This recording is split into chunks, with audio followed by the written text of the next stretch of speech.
un plaisir de vous voir tous ce matin encore.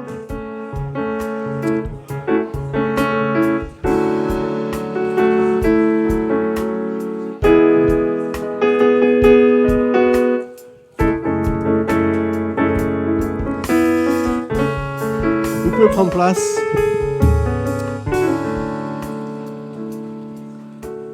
On a passé un super week-end. On revient tout juste, là on a atterri ce matin de Nice parce qu'on était, vendredi soir, on a fait une soirée de louange et prière à Monaco.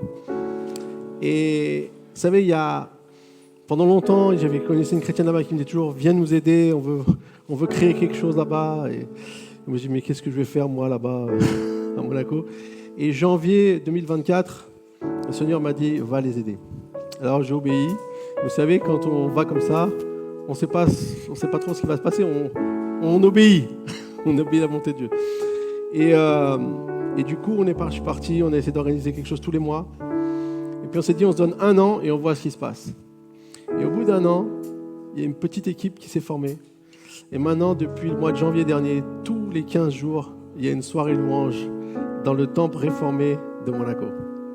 Et notre objectif, tout de suite, c'est pas on va faire une église, on veut prier pour le pays, prier pour ce que Dieu va faire. Parce que quand Dieu agit, ça commence toujours par la prière et on veut rassembler. Et des chrétiens viennent, et il y avait une jeune fille encore vendredi soir qui disait « J'ai trouvé un groupe de chrétiens ». Parce que vous savez, là-bas, c'est beaucoup de belles choses, mais spirituellement, c'est un désert.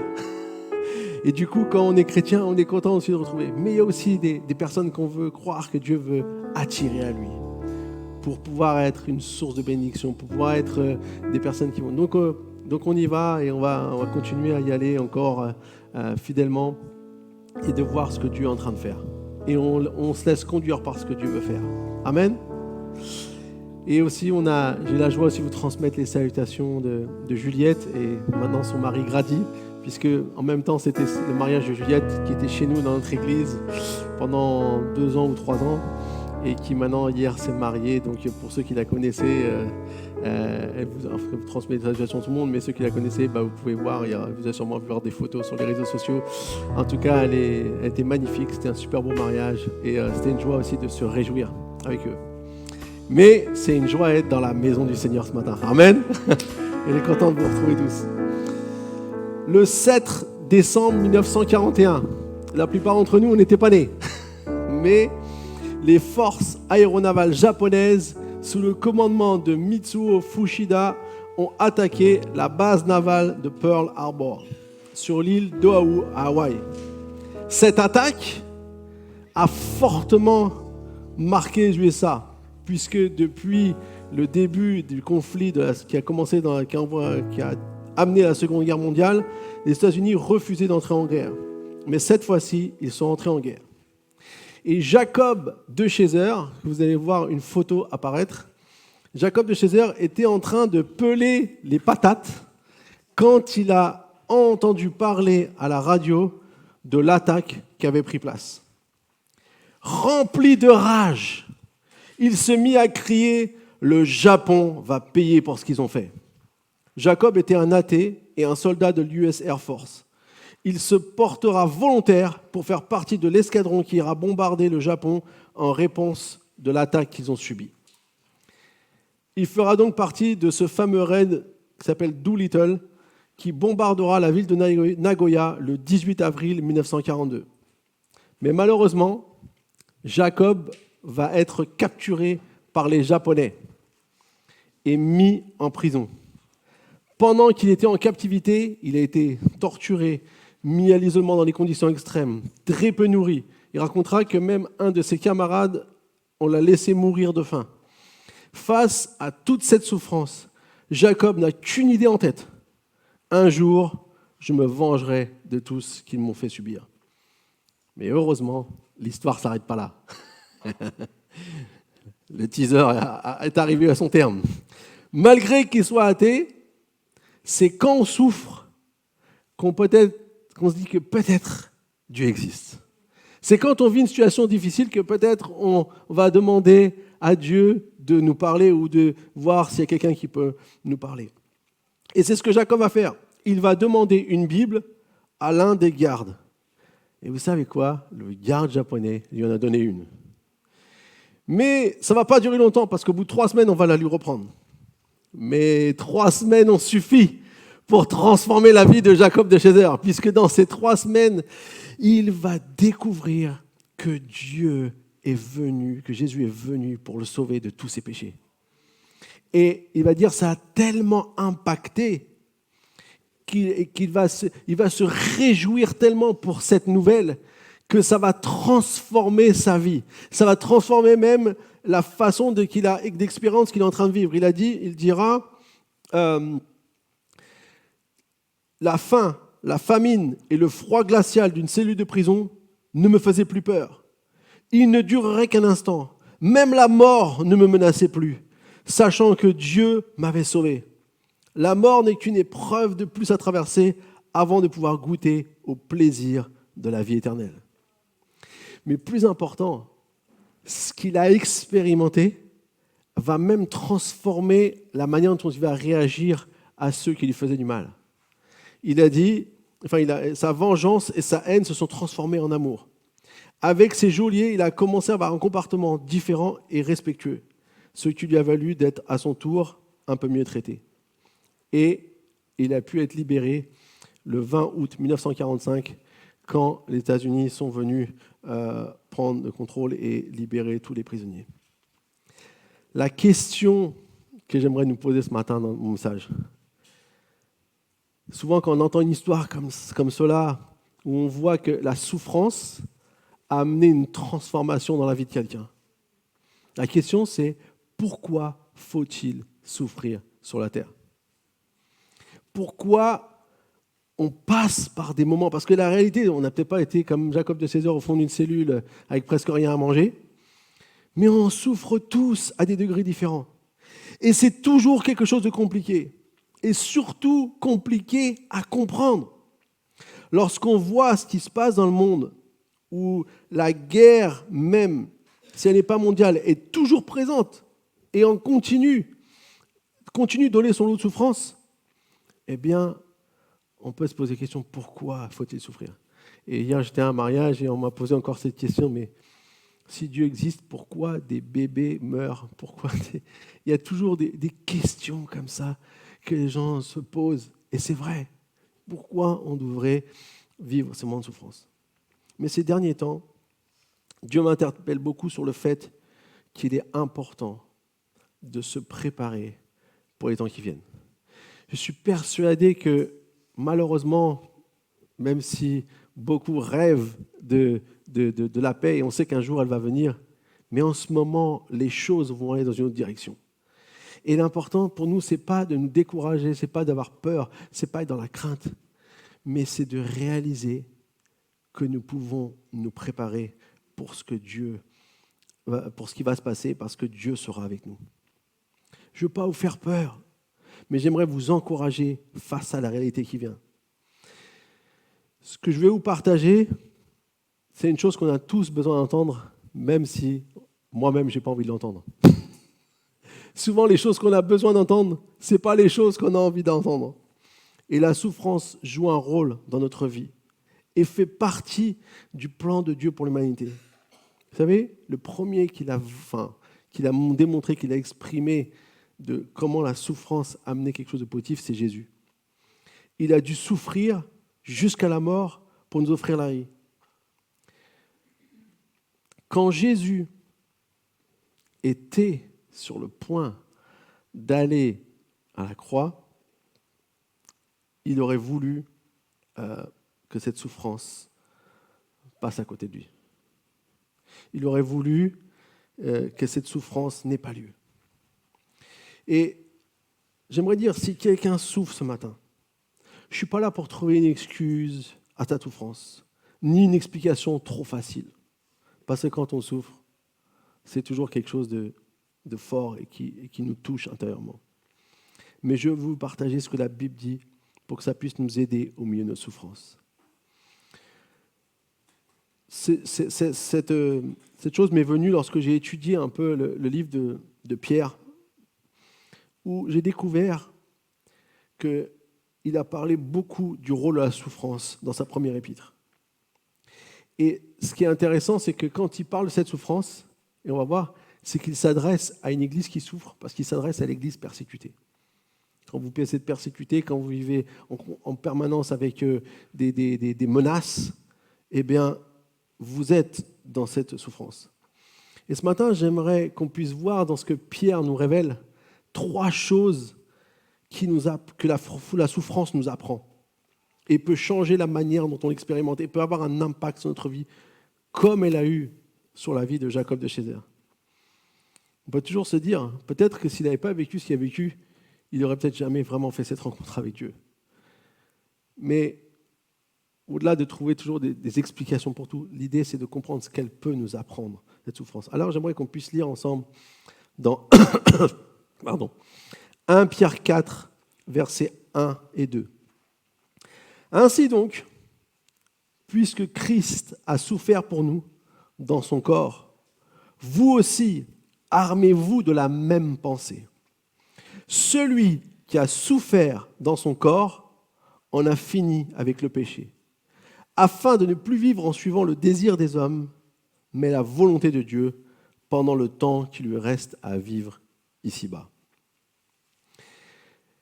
Une des choses essentielles que nous sommes appelés à comprendre est que la souffrance fait partie du processus pour accomplir la volonté de Dieu. Et c'est ce qui s'est passé pour Jésus, comme je l'ai dit tout à l'heure. Il a dû passer par la souffrance. Lorsqu'il était face à l'œuvre de la croix, à un moment donné, on lit qu'il aurait préféré ne pas y aller. Et je pense que si on avait été à la place de Jésus, on aurait tous préféré ne pas y aller. Pourquoi ? Parce qu'il savait, il sentait déjà ce qu'il allait souffrir. Mais sa volonté, le fait de faire la volonté de son Père, son désir de faire la volonté de son Père, était plus fort que le fait de renoncer à ce qu'il devait vivre ou de ne pas souffrir.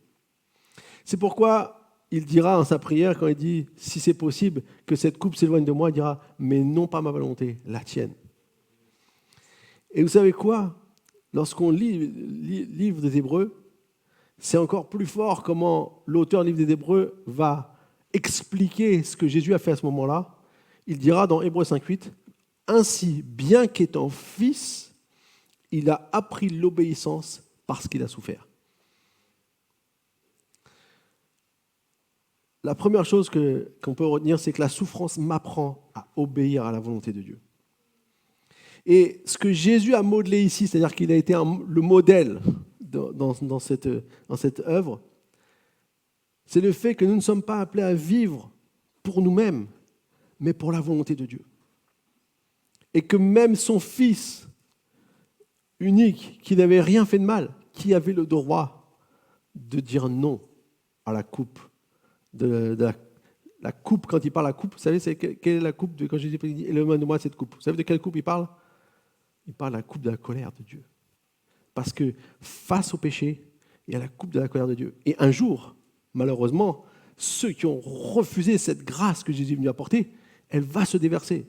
On lit dans le livre d'Apocalypse, on retrouve ça. Donc, Jésus savait que c'était cette chose difficile par laquelle il devait passer, mais il a quand même accepté.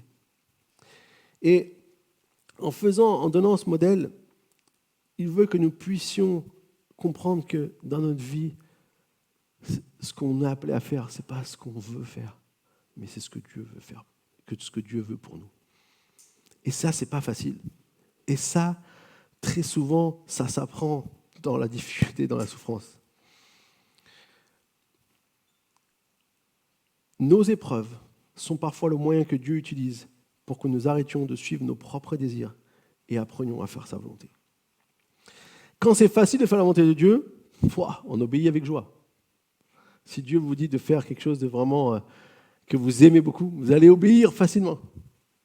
Mais quand c'est plus difficile, c'est là où j'apprends à obéir. C'est comme quand on est avec nos parents, quand on était petits. Il y a des choses qu'on fait facilement, puis il y a des choses qu'on n'a pas envie de faire. Mais c'est là qu'on apprend à obéir. Va ranger ta chambre. On n'a pas envie d'aller ranger la chambre. Mais c'est là où on apprend à obéir. Parce qu'il faut ranger la chambre. Imaginez pour Jésus. Jésus, il est envoyé sur la terre. il a dit que tout ce qu'il a fait, c'est ce que son père lui a dit de faire. Alors, quand il accomplissait des miracles, c'était génial. Guérir des gens, voir des miracles, waouh, ça c'est, on obéit. Et quand il fallait aller à la croix, il fallait aussi obéir. Les deux sont des choses qu'on peut expérimenter, mais c'est dans ce moment-là qu'on apprend à vaincre la souffrance. En tant que disciples de Jésus-Christ, nous serons confrontés à des situations difficiles afin d'apprendre à faire la volonté de Dieu dans notre vie. Et ce n'est pas que Dieu veut forcément nous mettre des choses difficiles, que Dieu veut forcément... Mais c'est parce qu'au travers de cette souffrance, peut-être il y a quelque chose que Dieu a prévu. Il y a quelque chose que Dieu veut faire. Il y a quelque chose peut-être qui peut s'ouvrir.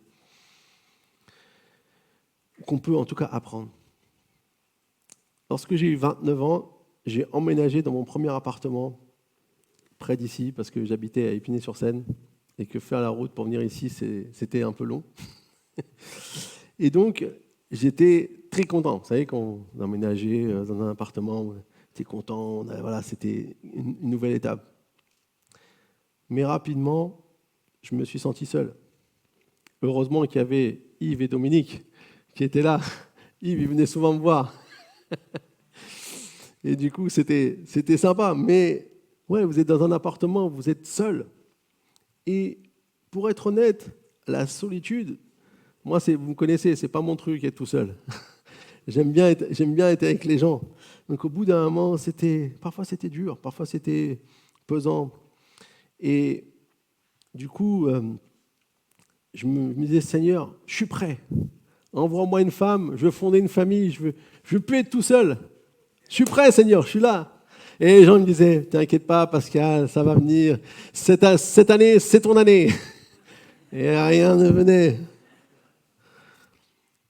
Et parfois, quand j'avais le sentiment de me décourager, en me disant, il doit y avoir un problème avec moi, il doit y avoir des choses qui ne vont pas, toutes sortes de pensées, très souvent, Dieu me rappelait la promesse qu'il m'avait faite 5 ans plus tôt, que je n'avais pas à m'inquiéter qu'un jour, il y aurait quelqu'un pour moi.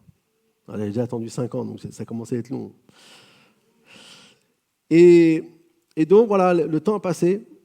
Mais vous savez, dans ces moments-là, ce que j'ai appris, c'est à faire confiance à Dieu.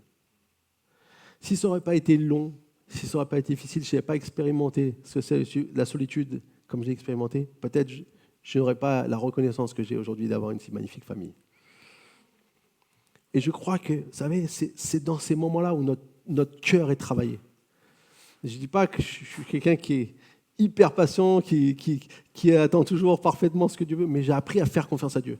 Et je sais que même quand les choses ne vont pas forcément comme je le souhaiterais ou comme je l'espérerais, je ne vais pas tout de suite me tout abandonner parce que je sais que Dieu a quelque chose. Et parfois, il faut persévérer. Parfois, il faut aller d'avant.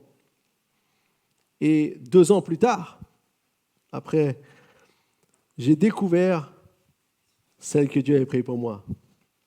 Et quand j'ai découvert, vous savez, j'ai compris pourquoi j'ai dû attendre. Parce que du haut de mes 31 ans, j'avais une jeune femme de 22 ans. On voit qui a gagné, hein ? On voit qui a été gagnant. Alors, aujourd'hui, je sais que parfois, il vaut mieux attendre et faire confiance à Dieu que d'essayer par soi-même, que de vouloir chercher, faire les choses par nous-mêmes, ou de se décourager, ou d'abandonner. Et une question que j'ai appris à me poser, et que j'aimerais peut-être certains, ça puisse vous encourager ce matin. Peut-être dans ce moment, vous souffrez. Peut-être pas, mais peut-être qu'un jour, ça arrivera. Quand on vit une situation difficile, une question qui est bon de poser, qui n'est pas toujours facile à poser, c'est « Seigneur, qu'est-ce que tu veux m'apprendre ? Qu'est-ce que tu veux me montrer ? Qu'est-ce que tu veux développer en moi ?» Et je peux vous garantir, quand vous commencez à avoir cet état d'esprit, je ne dis pas que la souffrance part du jour au lendemain, c'est magique, d'un seul coup on est supérieur. Non, parfois on passe par ce temps de souffrance et on traverse ce temps de souffrance. Et la souffrance ne s'arrête pas. Mais on est en train de se tourner vers Dieu, on dit « Seigneur, je sais que tu veux faire quelque chose avec moi. » Et je ne veux pas non plus dire que toutes les souffrances ont une signification incroyable, non. Mais l'expérience va toujours produire des choses. Dieu peut toujours produire des choses positives en nous. Et c'est parfois bien plus tard qu'on se rend compte de ce que Dieu veut nous apprendre, de ce que Dieu a voulu nous apprendre. Alors j'aimerais te poser cette question. Y a-t-il une chose que Dieu essaie de t'apprendre au travers de ce que tu vis ou de ce qui peut te faire souffrir? Garde-la, pose-la à Dieu, mais surtout, n'abandonne pas ou ne te décourage pas, même si c'est dur. On va continuer dans 1 Pierre 4, à partir du verset 7 cette fois-ci. Il nous est dit « La fin de toute chose est proche. Soyez donc sages et sobres afin de vous livrer à la prière. Avant tout, ayez un amour ardent les uns pour les autres, car l'amour couvrira une foule de péchés. Exercez l'hospitalité les uns envers les autres sans murmurer. Comme de bons entendants des diverses grâces de Dieu, mettez chacun au service des autres le don que vous avez reçu. Si quelqu'un parle, qu'il annonce les paroles révélées de Dieu. Si quelqu'un accomplit un service, qu'il le fasse avec la force que Dieu communique, afin qu'en tout, Dieu reçoive la gloire qui lui est due au travers de Jésus-Christ. C'est à lui qu'appartiennent la gloire et la puissance au siècle des siècles. Amen. » Reprenons le contexte. Pierre parle à une église persécutée. Et lorsqu'il a commencé à parler de que la souffrance, c'est ce qui va me permettre de pouvoir apprendre à obéir, à faire la volonté de Dieu, ici, il va dans un autre domaine. Il est conscient de la souffrance que traverse cette église. Mais malgré ça, il va les encourager sur ce qui est le plus important. Premièrement, il leur rappelle l'attitude essentielle est le fait d'être prêt pour la fin, et ça consiste à être sage et sobre, mais également de se livrer à la prière. La meilleure chose que tu peux faire quand tu souffres, la meilleure chose que tu peux faire quand les choses sont difficiles, c'est aller trouver le Seigneur. Parfois, on est honnête, on n'a pas envie. Parfois, peut-être même, on se dit à Dieu, mais pourquoi tu permets telle chose, tu permets telle chose? C'est difficile. Peut-être, pour certains, on n'a pas la réponse. Mais je sais, et c'est pour ça que je vous le communique de la part du Seigneur, le meilleur soutien, la meilleure chose qu'on peut expérimenter dans son cœur à ce moment-là, c'est la grâce de Dieu, la consolation de Dieu. Moi, ce qui m'a toujours marqué dans la Bible, c'est cette histoire quand Lazare est mort et que tous disent à Jésus, mais si tu avais été là, il ne serait pas mort. Marthe, Marie, tout le monde lui dit ça. Et alors qu'on lui dit ça, quand il va voir Marie, Jésus, il s'approche d'elle, et là on a le plus petit verset de la Bible. Jésus pleura. Il pleure avec Marie. Pourtant, il sait très bien qu'il va ressusciter Lazare. Il sait très bien que tout va super bien se finir. Mais ce que la Bible nous montre ici, c'est que quand on vit la souffrance, ça touche le cœur de Dieu. Quand tu souffres, Dieu n'est pas en train de dire « t'inquiète pas, ça va aller ». Il est en train de dire « je suis avec toi ». Je sais ce que tu vis. Parce que s'il y en a un qui sait ce qu'on vit, c'est Jésus. Parce que lui, il l'a vécu, cette souffrance. Donc, il sait ce qu'on traverse. C'est pour ça que pour lui, c'est pas quelque chose d'anodin. C'est pas quelque chose d'insignifiant. C'est pas quelque chose de « ça va aller ». Ça, c'est nous, on dit ça aux gens. Et des fois, c'est la pire chose à dire à quelqu'un qui souffre. T'inquiète pas, ça va aller. Même si, au fond, ça peut être vrai, c'est la pire chose à dire. C'est « non, je suis avec toi. Je suis avec toi. On va prier le Seigneur. Que le Seigneur t'aide. Que le Seigneur vienne t'encourager. » Et donc, dans ce contexte, il leur dit donc d'aller à la prière et d'être sage et sobre. C'est aussi, mais il dit avant tout, vous devez avoir un amour ardent les uns pour les autres. Et il citera même ce verset, l'amour couvre une multitude de péchés. Alors là on a une vraie, on pourrait dire, difficulté humaine. C'est que Pierre est en train de demander à l'Église qui est persécutée d'aimer ceux qui persécutent. Franchement, si je n'ai pas le Saint-Esprit, c'est au-dessus de mes forces. Je ne sais pas vous, mais moi, même des fois, rien qu'on entend des gens qui souffrent, ça nous met des gens en colère. Alors, imaginez quand c'est vous. Et pourtant, c'est pour ça que c'est pas facile ce que Pierre il dit. Mais Pierre, quand il dit ça, c'est pas qu'il veut mettre un poids, une pression sur l'Église. Vous êtes persécutés, mais vous devez aimer ceux qui... Non, il n'est pas en train de dire ça. Mais il est en train de libérer quelque chose qui est une vérité et qui peut changer la situation.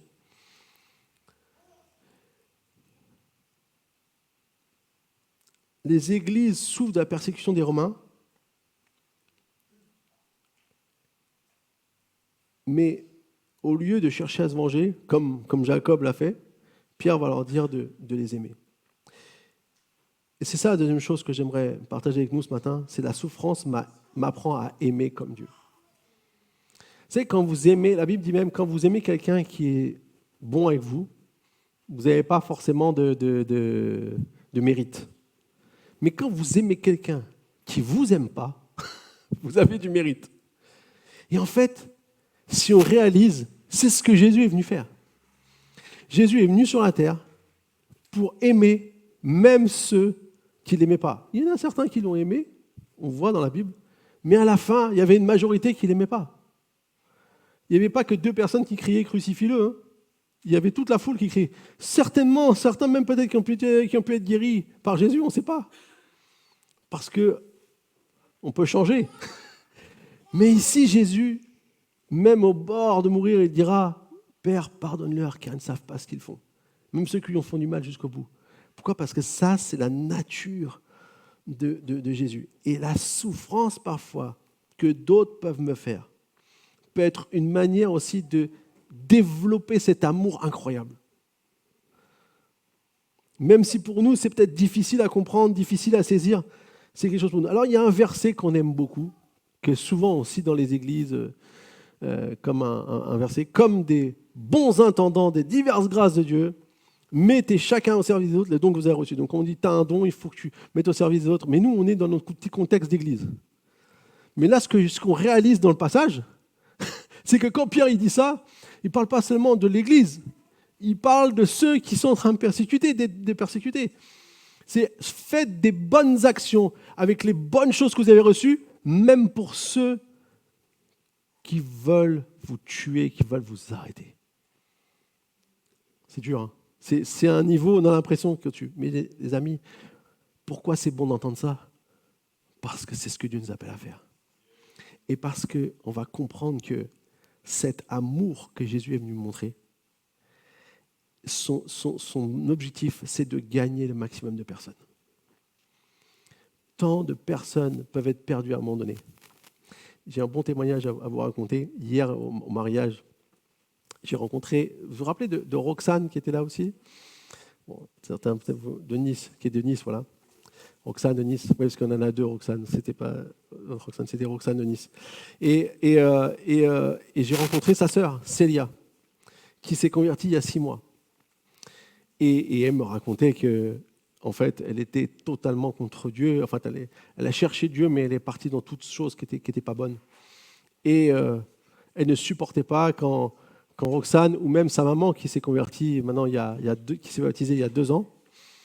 Donc Roxane était la première qui a rencontré le Seigneur, puis ensuite il y a eu sa maman, et puis on priait pour leur sœur. Et du coup, elle était contre Dieu, elle ne voulait rien savoir. Mais ils ont continué à lui parler de Dieu, à le bénir.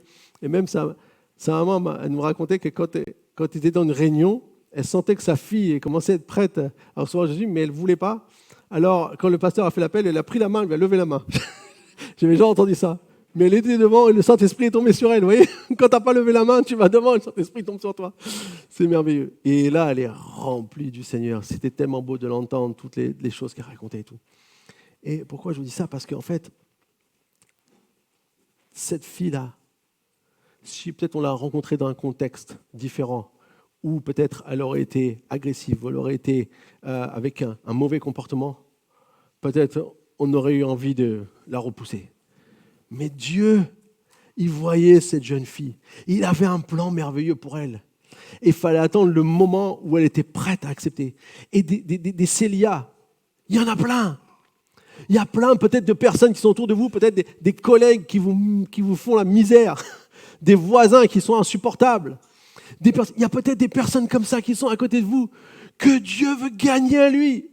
C'est pour ça qu'on n'est pas dans le temps de la colère de Dieu, du jugement de Dieu, de ramener la vengeance de Dieu, comme Jacob voulait amener la vengeance sur les Japonais. Non, on est là pour amener l'amour. Et vous savez, Jacob, dans sa prison japonaise, c'est ce qu'il a découvert. C'est pour ça qu'il a changé de comportement vis-à-vis de ses agresseurs. Et nous, on doit comprendre que les gens qui sont autour de nous, peut-être même des gens de la famille qui sont durs à aimer, on en a tous, quelques-uns.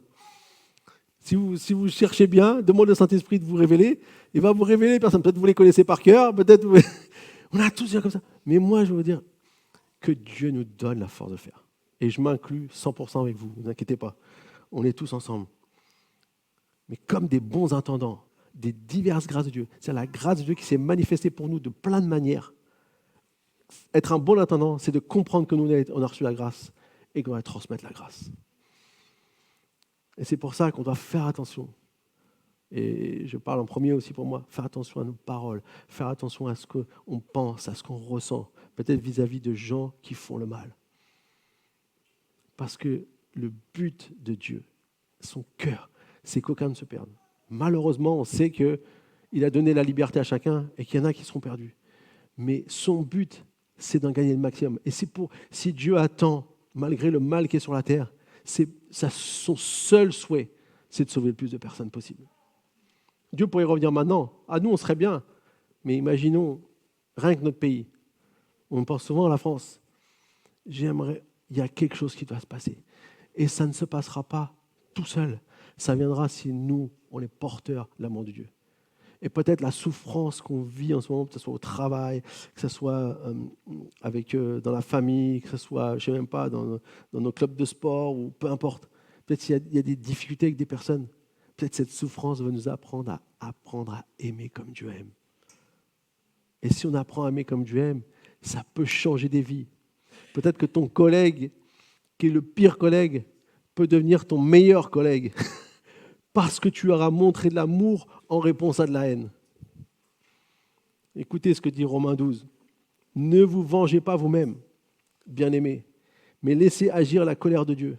Car il est écrit, c'est à moi qu'appartient la vengeance. C'est moi qui donnerai à chacun ce qu'il mérite, dit le Seigneur. Mais si ton ennemi a faim, donne-lui à manger. S'il a soif, donne-lui à boire. Car en agissant ainsi, tu amasseras des charbons ardents sur sa tête. Ne te laisse pas vaincre par le mal, mais sois vainqueur du mal par le bien. C'est difficile à faire, on est d'accord, c'est difficile à faire. Mais c'est la vérité. C'est la réalité de ce que Dieu veut faire dans nos vies. Parce que le seul... Vous savez, on est toujours dans ce combat contre l'injustice. Et moi, je sais que quand il y a quelque chose d'injuste qui se passe, j'ai envie qu'il y ait justice. Mais il faut réaliser une chose. Personne d'entre nous est légitime à appliquer la justice. Le seul qui peut le faire, c'est Dieu. Parce qu'on a tous fait quelque chose d'injuste un jour. Donc quand on est tellement sévère sur certaines injustices, peut-être qu'il faut qu'on regarde d'autres injustices. Parce qu'on peut être sévère sur certaines injustices, alors que nous, de temps en temps, quand quelqu'un nous fait quelque chose de mal sur la route, oh, c'est un mauvais conducteur. Mais quand c'est nous, ça passe. C'est ça. Et la justice a géométrie variable. Enfin, la justice a géométrie variable. Mais le seul qui peut le faire, c'est Jésus. Et Dieu va le faire un jour.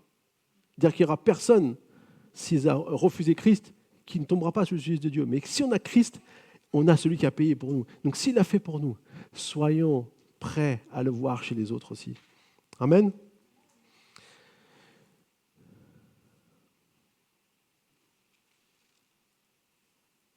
Qui as-tu besoin d'aimer que tu n'as pas envie d'aimer, ou voire même contre qui tu as envie de te venger? C'est une bonne question, ça. Hein? Comme d'habitude, toute réclamation, c'est le Saint-Esprit. Non, mais j'ai déjà fait une réclamation. Non,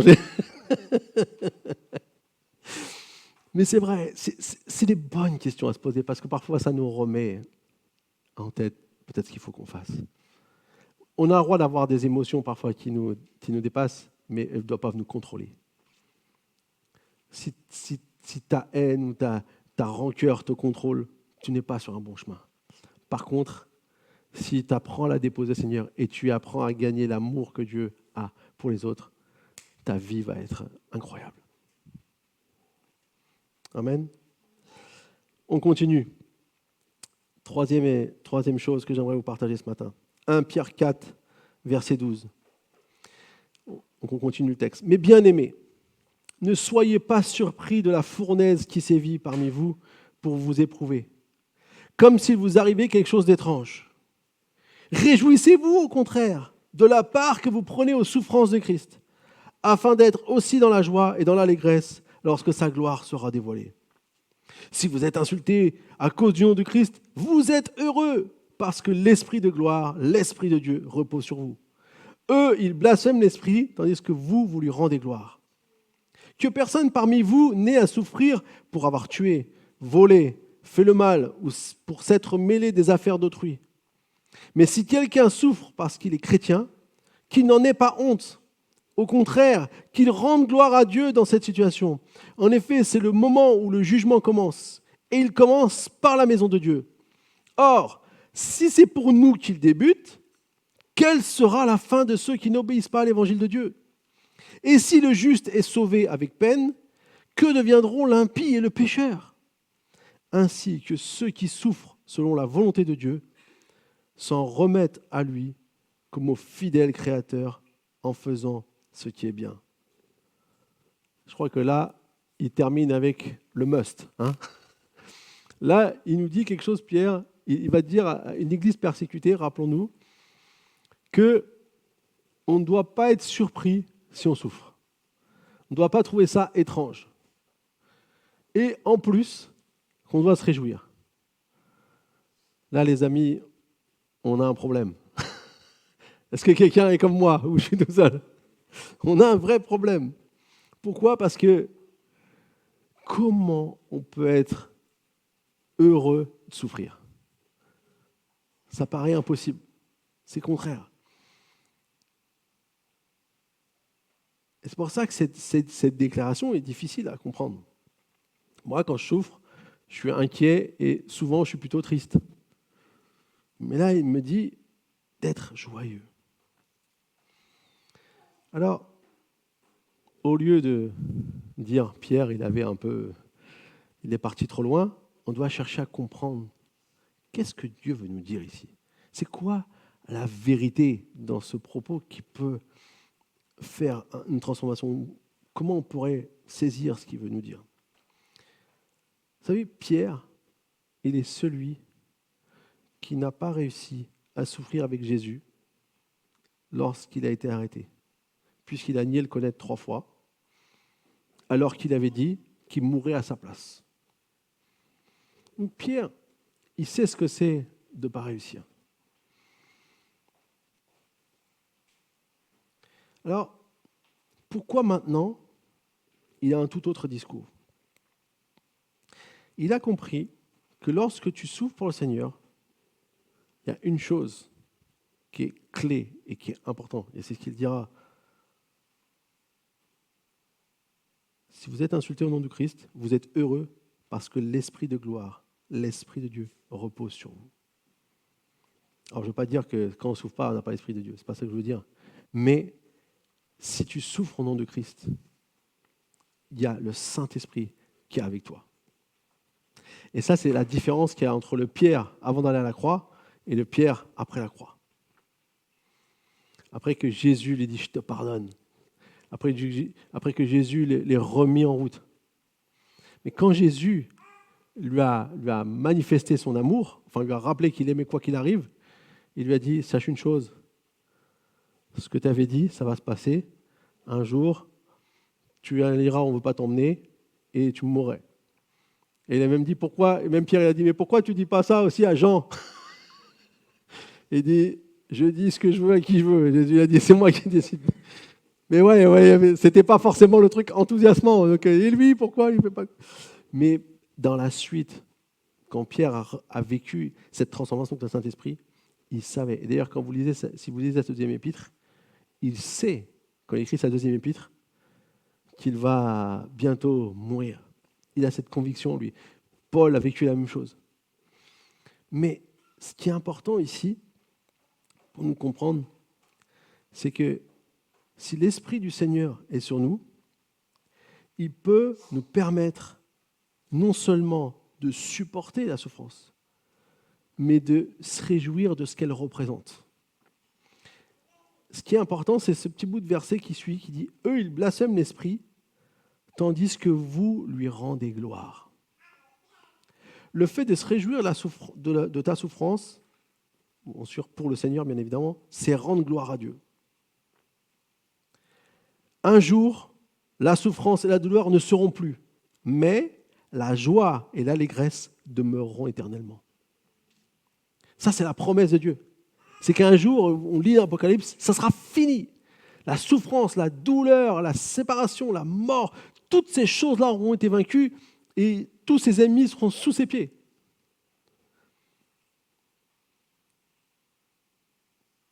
Mais ce qui va rester, c'est la joie, l'allégresse, l'amour, la paix. Une vie éternelle incroyable. Et vous savez, ce qui m'a impressionné quand on lit le témoignage de Jacob, c'est que dans sa situation horrible, il a capté ça. Il a capté qu'en fait, ce qui est important, ce n'est pas la vie sur la terre, c'est la vie après en fait. C'est ça le plus important. Et forcément pour nous c'est difficile parce qu'on vit sur la terre, parce qu'on est humain, parce qu'on ressent les choses, parce qu'on expérimente les choses, parce que quand on nous fait du mal, ça ne fait pas du bien. Et du coup, c'est une réalité. Mais la réalité, c'est que nous, on doit se projeter, et c'est ce que Pierre veut dire à cette église. Projetez-vous pour ce qui va venir. Si vous souffrez aujourd'hui, comme Christ a dû souffrir, vous rendez gloire à Dieu. Parce que quand il va venir, cette gloire, vous allez participer. Vous allez être inclus dedans, vous allez pouvoir vous réjouir pour toujours. Et vous savez, ce qui est très impressionnant lorsqu'on lit la Bible, la plupart des prophètes, lorsqu'ils prophétisent, vous savez, ils appellent ça le jour du Seigneur. Peut-être que vous avez déjà lu ça dans votre Bible, dans les Anciens Testaments. Mais la plupart du temps, on parle du jour du Seigneur. Ce n'est pas le jour où Jésus est venu sur la terre pour la première fois, mais c'est le jour où Jésus va revenir. Parce que c'était très important qu'il vienne sur la croix. Il y en a plein qui ont prophétisé aussi, Ésaïe, Michée, il y a beaucoup qui ont prophétisé. Mais à chaque fois qu'on parle du jour du Seigneur, ce jour grand, même dans Joël, quand il dit « Dans les derniers temps, je répandrai mon esprit sur toute chair », donc les derniers temps ont commencé à 2000 ans, donc vous savez qu'on est dans les derniers des derniers temps. Mais il dit « Alors viendra ce jour grand et terrible où tous ceux qui feront appel au Seigneur juste seront sauvés. » Mais en fait, quand il dit « Tous ceux qui feront appel au Seigneur juste seront sauvés », ce jour grand et terrible, c'est lorsque Jésus va revenir. C'est ce moment-là où, juste avant que Jésus revienne, les gens vont pouvoir faire appel au Seigneur. Et ce jour terrible, la lune sera changée en sang. Quand Jésus est venu, la lune ne s'est pas changée en sang. Il y a pas eu... Mais ça, c'est ce qui va se passer là, quand ce jour va revenir. Et donc, il y a Pourquoi ? Parce que l'importance de la vision de ce que Dieu veut faire, du plan de Dieu, c'est ce qu'il fera quand il va revenir. Où là, vraiment, on sera pour l'éternité avec lui. C'est cette dimension-là qu'il nous faut comprendre. C'est-à-dire que quand on souffre, même si c'est dur, et loin de moi de minimiser, si vous souffrez ce matin, vraiment, on est de tout cœur avec vous, et loin de moi de minimiser votre souffrance. Mais ce que Pierre nous dit, c'est focalisez-vous sur ce qui va venir. La troisième chose que la souffrance nous apprend est de se réjouir de ce qui va venir. Et pas de nous attrister de ce qui est aujourd'hui. Et ça, c'est difficile. Ça, c'est la dimension supérieure. Ça, c'est pas facile humainement. Et si c'est un combat pour nous, c'est un combat pour nous tous. Si c'est un combat, c'est normal. Mais la vérité est plus belle et plus importante que simplement ce qu'on peut vivre ou ce qu'on peut ressentir. Vous savez, pourquoi tous les gens de la première Église avaient cette capacité à souffrir même pour le Seigneur, parce qu'ils avaient cette vérité que Jésus va bientôt revenir et que quand il reviendra, tout va être établi. Et donc du coup, la mort, Paul dira, la mort m'est un gain. En fait, même mourir, en fait, ça m'est un gain parce que je serai avec Dieu. Je n'ai pas peur de ces choses-là. Et en fait, cet état d'esprit, peut-être qu'avec le temps, parfois l'Église l'a un peu perdu. Mais c'est ce que nous devrions avoir toujours. Parce que Jésus peut revenir n'importe quand. Mais quand il va revenir, ça va être merveilleux. Ça va être difficile au début, juste avant qu'il vienne, mais après, ça va être merveilleux. Ça y est, vous lisez Apocalypse 21, 22, il n'y a plus de péché, il n'y a plus de souffrance, il n'y a plus rien. Comme dans Genèse 1 et 2, c'est les seuls chapitres où on ne parle pas de péché. Pourquoi ? Parce que c'était le plan de Dieu initial, et le plan de Dieu initial va s'accomplir à la fin de la vie. Et c'est sur ça que nous devons nous rester. Alors, la souffrance est ce qui éprouve ma foi dans ce que Dieu a préparé pour nous. Quand on a tendance à perdre notre espérance, c'est là qu'on doit garder notre courage et continuer à espérer. Et vraiment, ma parole, si quelqu'un souffre aujourd'hui, pour vous, de la part du Seigneur, c'est continue, lâche pas. Espère en Christ, malgré tout ce que tu as pu vivre, malgré tout ce que tu as pu souffrir. Parce que le pire, c'est de se dire, de toute façon, il n'y a pas de Dieu, je vais arrêter tout ça. Et là, ça c'est le pire qu'on peut faire. Et même si on comprend les émotions qui sont derrière, ne nous laissons pas tromper par l'ennemi, qui n'a qu'un seul désir, de nous faire abandonner. Alors peut-être aujourd'hui, tu ne connais pas la souffrance, vraiment, tu n'as jamais vraiment expérimenté une souffrance, mais si un jour elle vient, souviens-toi de cela. Peut-être qu'aujourd'hui, tu souffres et tu as peut-être même perdu un peu espoir. J'aimerais t'encourager à retrouver ta foi dans ce que Dieu a annoncé, car il désire que la vie triomphe et non la mort et la souffrance. La souffrance, ça fait partie de notre chemin sur la terre.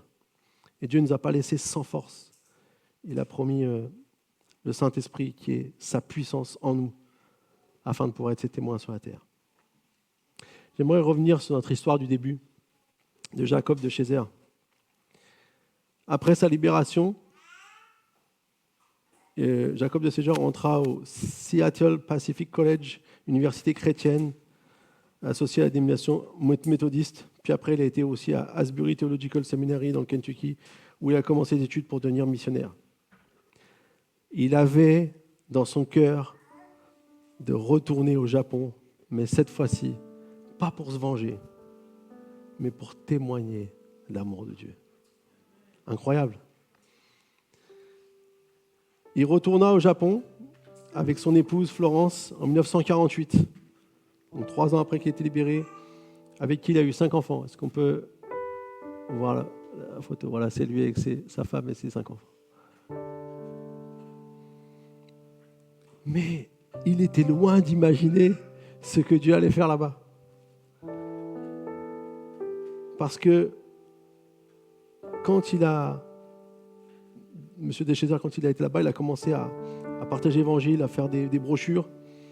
Et lui qui était on peut dire celui qui a été dans ce bombardement sur la ville de Nagoya, eh bien, il a rencontré le capitaine Mitsuo Fuchida, qui avait lu une de ses brochures, où il a été écrit dessus « J'étais prisonnier au Japon ». Il raconte son histoire.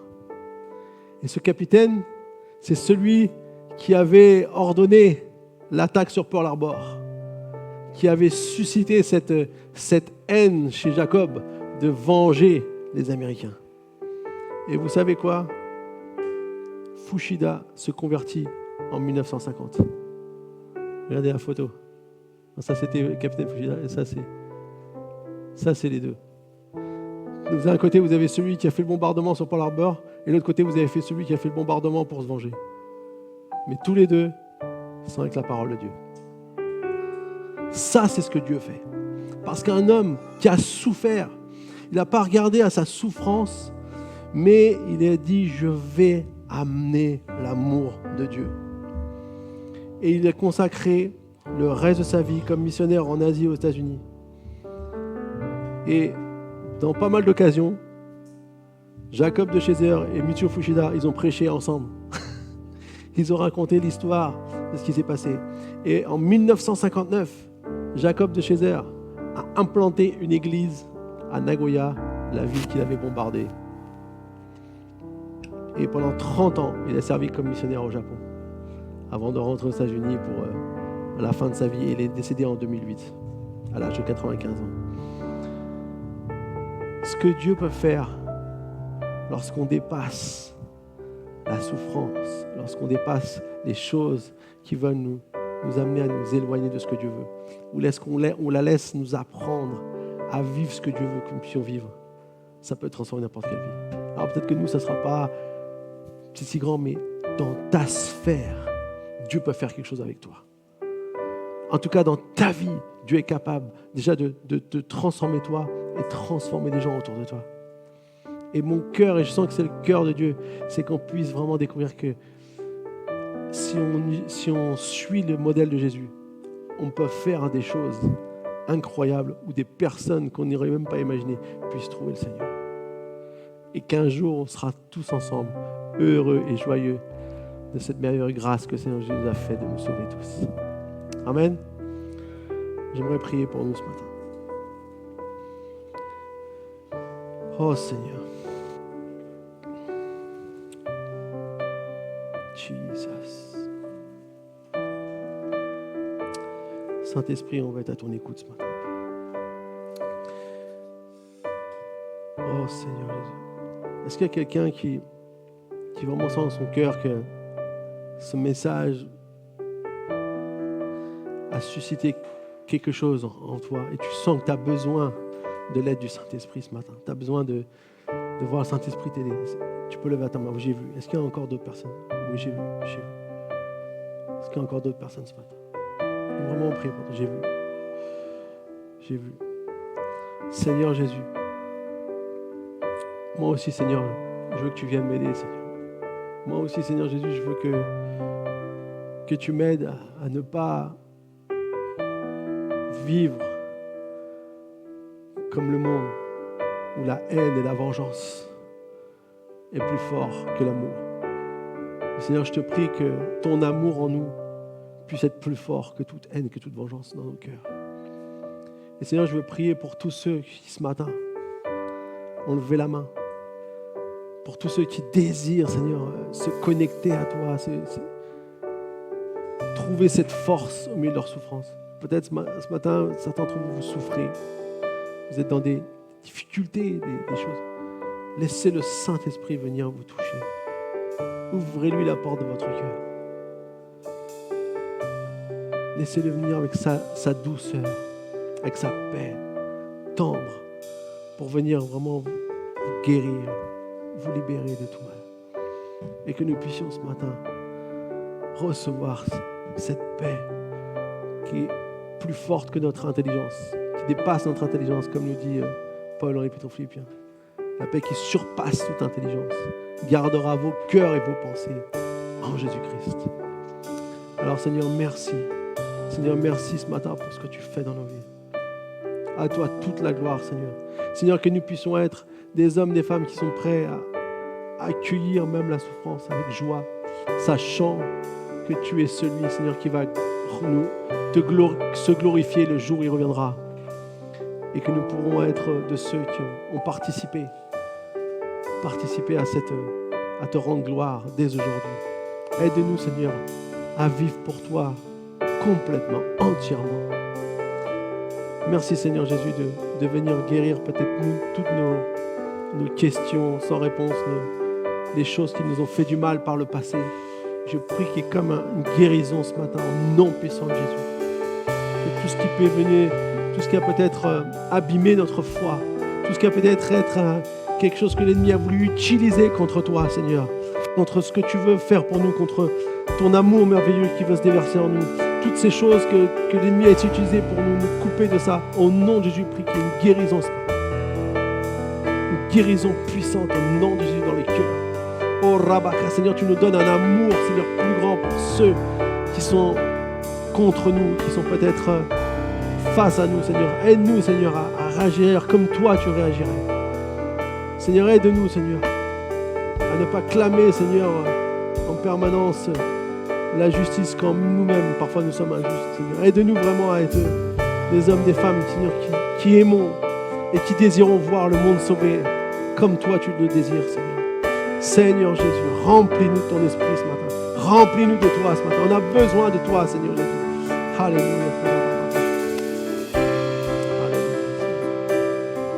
Alléluia. Alléluia.